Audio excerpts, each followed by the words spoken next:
They have done a phenomenal job. One of the reasons that we are not in the crisis that we might have been because of what these mayors have done.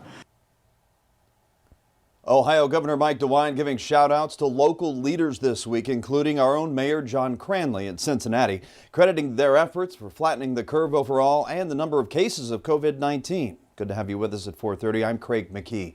In fact, Hamilton County is seeing numbers much smaller than counties with other major cities. Take a look here. As of this afternoon, it has just over 500 confirmed cases, while Franklin County, where Columbus is, has 850. And Cuyahoga County, where Cleveland is, has 1,052 cases.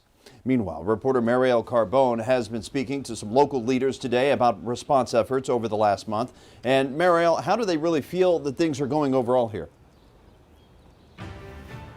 Yeah, well, this morning, County Commissioner Denise Driehaus actually said that here in Hamilton County, we are crushing it. Those were her words when it comes to the response efforts. Now, just to put it into a little bit of a perspective, we're at about 4 weeks since the city and county and the state started implementing some of the response efforts.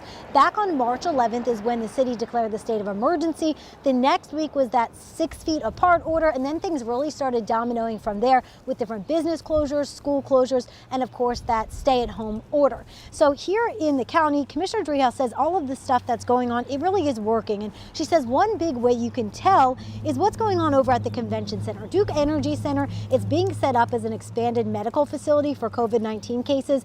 And originally it was supposed to have about 500 beds, but because of the flattening of the curve, the need is much less. They're now only planning for about 100 to 150 beds, which she says is a credit to the area response and everyone at home following the rules. It's really good news, and comparatively, we're doing really well in Hamilton County. And so I'm really pleased at the response, community-wide response. I think for the most part, we're taking this very seriously. Now, on the city side of things, the mayor points to the decision to implement the 6 feet apart rule so early on as a big win in our response efforts. That was ahead of the school closures and ahead of the stay-at-home order. So he says not only is this helping flatten the curve by keeping that distance, but it's also a big change in cultural norms that people are getting used to now. And he says that's important because as things slowly start to reopen, this may be one big aspect that we need to keep going for a while.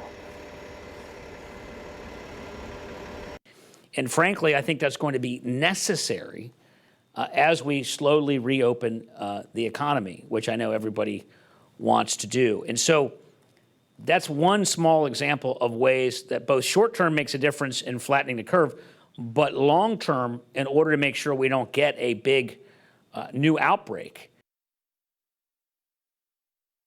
And just because we're talking about some of the positive aspects here doesn't mean that everything's gone perfectly. We know both the city and county are facing major budget gaps. The city has already furloughed over 1,000 workers. Plus, we are still pretty short on tests. There's not mass testing right now.